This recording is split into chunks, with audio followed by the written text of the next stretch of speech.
കോട്ടയം ഏറ്റുമാനൂരിൽ അമ്മയും മക്കളും ആത്മഹത്യ ചെയ്ത സംഭവത്തിൽ അന്വേഷണം ശരിയായ ദിശയിലെന്ന് ജില്ലാ പോലീസ് മേധാവി. ആത്മഹത്യയിലേക്ക് വഴിവെച്ച സാഹചര്യം എന്താണെന്നാണ് പോലീസ് പരിശോധിക്കുന്നത്. ജ്ഞാനായ സഭ നൽകിയ പരാതിയിലും അന്വേഷണം നടക്കുമെന്നും ജില്ലാ പോലീസ് മേധാവി ഷാഹുൽ ഹമീദ് കൈരളി ന്യൂസിനോട് പറഞ്ഞു. ഏറ്റുമാനൂർ സ്വദേശി ഷൈനിയുടെയും മക്കളുടെയും ആത്മഹത്യയിൽ വിശദമായ അന്വേഷണമാണ് പോലീസ് നടത്തുന്നത്.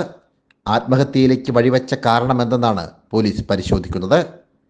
സംഭവത്തിൽ അന്വേഷണം ആവശ്യപ്പെട്ട് ജ്ഞാനായ സഭ കോട്ടയം എസ്.പിക്ക് പരാതി നൽകിയിട്ടുണ്ട്.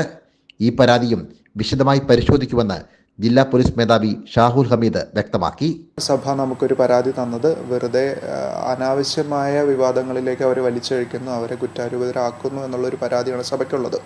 നമുക്ക് നിലവിൽ ഇതൊരു ഗാർഹിക പീഡനത്തിൻ്റെ ഭാഗമായിട്ടുള്ള ഒരു ആത്മഹത്യ, അതുകൊണ്ട് തന്നെയാണ് നമ്മൾ ആത്മഹത്യാ പ്രേരണ കുറ്റത്തിന് ഭർത്താവിനെതിരെ നമ്മൾ കേസ് ചുമത്തിയിരിക്കുന്നത്.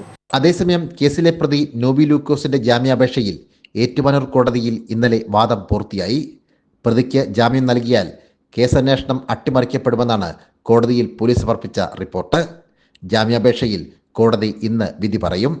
സാംജിത്ത് അർപ്പൂക്കരയ്ക്കൊപ്പം സനോജ് സുരേന്ദ്രൻ, കൈരളി ന്യൂസ്, കോട്ടയം.